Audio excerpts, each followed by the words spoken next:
Hello and welcome to the ToughAgers podcast.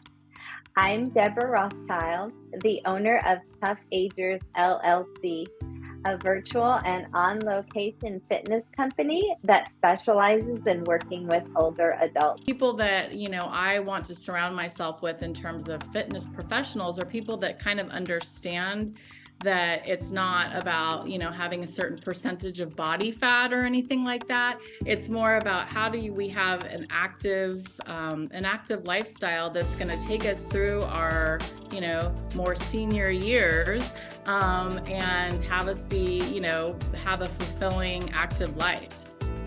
I am honored today to have with me Kristin Romig, a fourth-generation Bay Area native who has lived in the South Bay and Santa Cruz communities. After graduating from Santa Cruz High School, she went to San Diego State for 3 years and eventually finished her degree at San Jose State with a BA in health education. Kristin found herself working in the high-tech industry for many years and eventually met her husband, Steve, while they were working at Yahoo. Kristin and Steve were married in 2006 and have 2 sons, Ryan, who is 16, and Tyler, who is currently 14. They also have a cat named Sammy and a dog named Bear, who is also Kristin's little sidekick. Kristin is a real estate agent with Keller Williams in Los Gatos and loves her career. When not working, she spends time with her family and friends and tries to never miss one of her son's sporting events. When her children were small, she decided to start focusing on her exercise regimen and joined a club until the pandemic. Working out had become a very important part of her daily life. And with COVID, she had to find another way to continue her workouts. She found this with private trainings via Zoom, Peloton, and walking. Kristin finds exercise to be a great way to relieve stress, build strength, and stay healthy into her 50s. Welcome, Kristin. Deborah, I'm really excited to be here today. What was your experience with sports and fitness in your youth? Actually, I did play school sports through the middle school years, but one of the things that I actually loved the most when I was a child and then also through high school was swimming. So I did do some swimming on the swim team in high school. I would say overall, I think I didn't have a lot of confidence as a child with my sports ability. I think I actually, if I had put some time into it, I think I actually could have been a pretty good athlete. But I think I was just a little hesitant in those years, and so kind of stuck with more individual sports. That's interesting. What do you think caused that hesitancy? I just think, sometimes it's like if you don't feel like you're good at something or you're not good at it right away, you kind of tend to shy away from it. At least I think that's maybe what I was doing. I also didn't feel like maybe I had either like, I don't remember my sibling, like Carrie and I really like playing sports together. So I just think it just wasn't something that was in my daily life that I did a lot at home. So yeah, I just think it was just an overall kind of lack of confidence. Were you able to maintain a healthy lifestyle when you were a young adult? I think that's been always a work in progress for me. I mean, I think when I went off to college, as a freshman in the dorms, I think I probably gained like the normal freshman 15. And then kind of I've always like weight has always been a struggle for me. Even I remember even kind of dieting even as a preteen or 13 years old probably. So I think that's always been definitely a struggle for me. And so, I think I've kind of been on a somewhat of a roller coaster throughout my life with that. But I think I've always been aware of my eating and also have also done some form of exercise. It's just not always been totally consistent. What do you think kept you from being consistent? Probably sometimes just pure laziness or being busy with other things, or just not really just taking the time to make it a part of my everyday routine. And so I think it's only been, as an adult where I feel like I really have tried to focus more of it on a daily routine and just something I have to do first thing in the morning or early in the day to make sure that I get it done. Because I'm definitely one of those people that if I don't do it in the beginning of the day, it's going to become very, very difficult for me to actually do it later in the day. So knowing what you know now, would you change anything about your past activity level? Um, I think I do think back because now I do have two sons who are, very athletic and play a lot of sports. And I do think that actually just prepares you so well in life to be part of a team, being active, having that experience when you're young. I don't necessarily feel like I had that. So I think I would probably try to, in my younger days, be more, into actually playing sports that were like on a team and having that confidence. But yeah, I mean, coulda, woulda, shoulda. So true. Did you ever have a negative experience working with a personal trainer or taking a group fitness class? And if so, without saying the name of the fitness professional or the business, can you share that negative experience?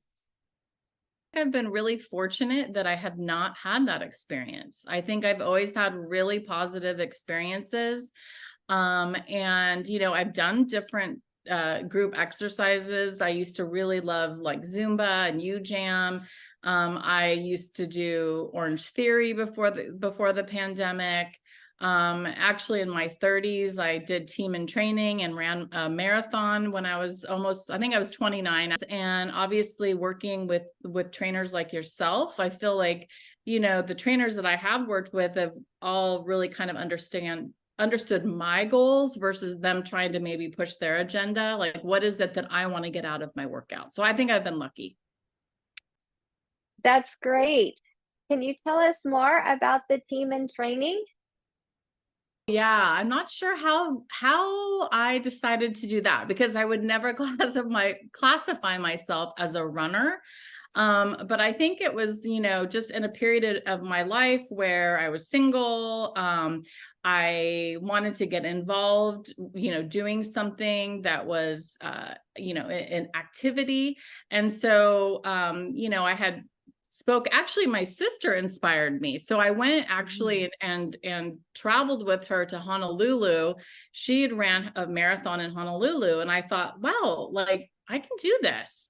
And it's such a great organization. So you're also raising money while you're training to help the Leukemia and Lymphoma Society. And you're working out with these trainers and with the team really. So you're not doing it by yourself. So it's a very customized program, like a 4-month program. And, it's funny because when you first start, you're like, oh my gosh, it's hard to run a mile, 2 miles. And then, you get to the end of the program and you're like, wow, like a 5-6 mile run is your easy day. So I wouldn't say I, broke any records. And I definitely took me a while to actually complete the 26.2. And by the way, people make a big deal about that. It's not 26, it's 26.2. But I did it. And that was really just something that was an accomplishment for me. That's amazing. Good for you. Getting back to the group exercise format that you enjoyed, Zumba and UJam, how did you get started taking those classes? I joined a club. I had 2 small children at the time. I think my youngest was not even a year old yet. And I joined a club and started doing some classes. And I just found myself really enjoying taking the UJAM and Zumba classes because those were just kind of an excuse for, a 40-plus-year-old woman to, dance, but it was exercise and it was fun music. And It was a lot of the same women I would see, every week. And so we became friendly as well. But I just thought it was kind of a nice break from maybe what you would think of as, a traditional workout where you're like running, walking. It was just fun. And so I actually really do miss taking those classes, because it is kind of a nice way to get your cardio in and, break up the routine. That's so great that you did that. So, what do you want from fitness professionals today? If you could speak to them as a group to help them out, what would you say to them? Yeah, I mean, I think now being, in my early 50s, I think it changes, right? So now we're not just focused on, oh, I want to be thinner, or I want to be able to look good in this particular outfit. For me, it's also about how do I have longevity and stay healthy and live an active lifestyle. So I think just, the people that, I want to surround myself with in terms of fitness professionals are people that kind of understand that it's not about, having a certain percentage of body fat or anything like that. It's more about how do we have an active lifestyle that's going to take us through our, more senior years, and have us be, have a fulfilling active life. So I think just having people that understand that and understanding that all of our bodies are different. And also when we maybe have an injury or we're having a pain, tailoring those workouts around that as well. That's great advice. So, besides exercise, what do you do for your overall wellness? Good question. Well, I think I do try to, feed myself and my family healthy meals and to, think about what I'm putting in my body. I will admit I will have a glass of wine here or there, but I do think that it's important to eat a well-balanced diet. But I think too, just overall, just, staying happy and also trying to, manage my stress level. I have a stressful job. I have a family that I'm still, I'm very involved with and managing their schedules. So I think the stress, and I feel like that has been a struggle for me, throughout my adult years, that I feel like that's real. I know now that in order for me to be a happy, healthy person, I really have to manage that stress.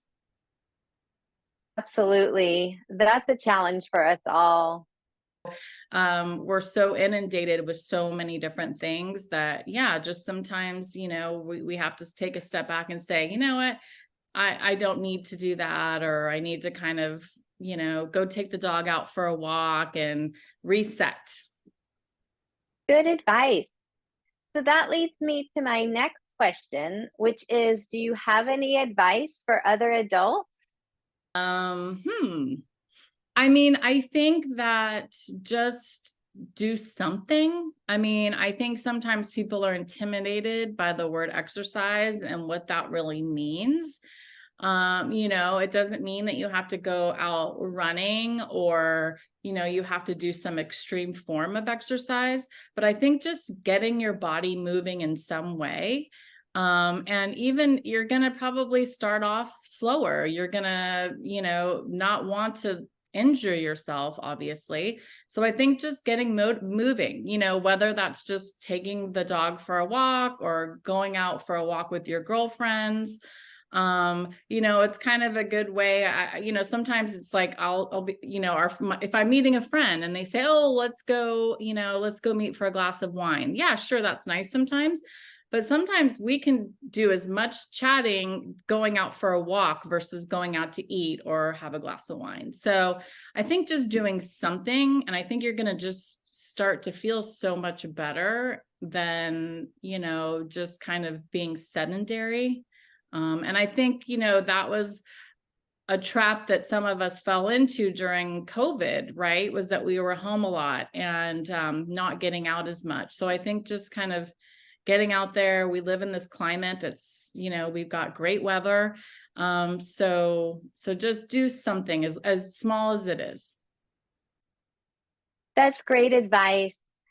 So how were you able to maintain an active lifestyle throughout COVID?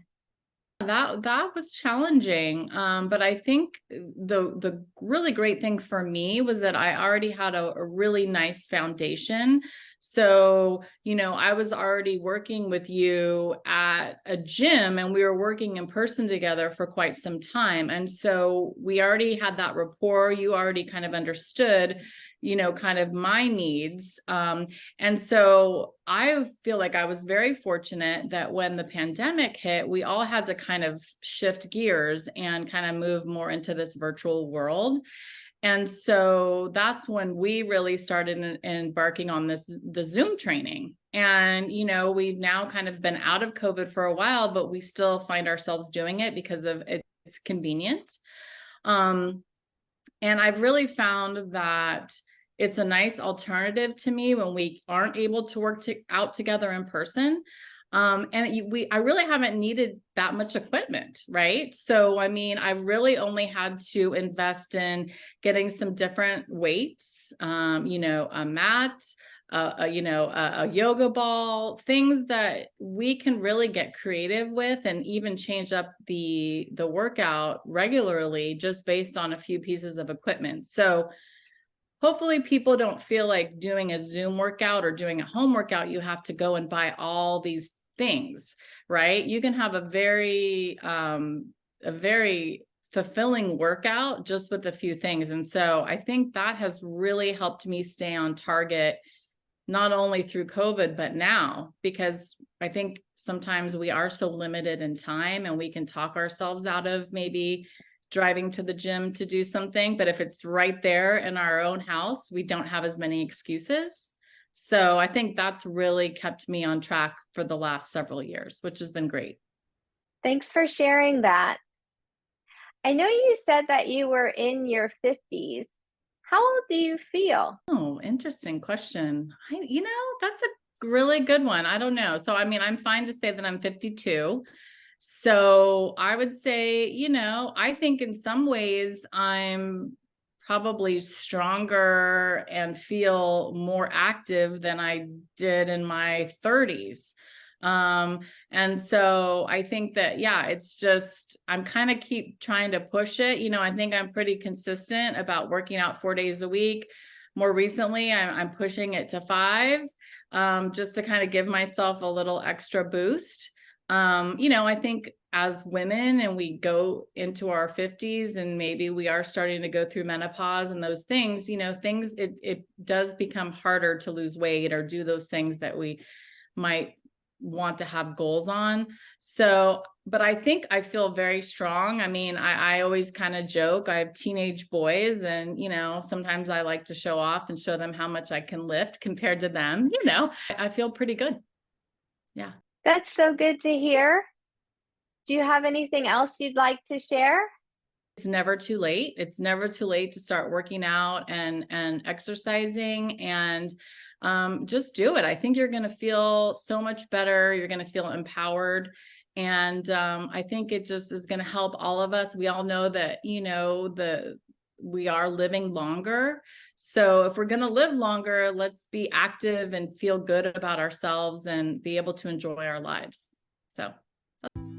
Thank you so much, Kristin. It was so great speaking with you.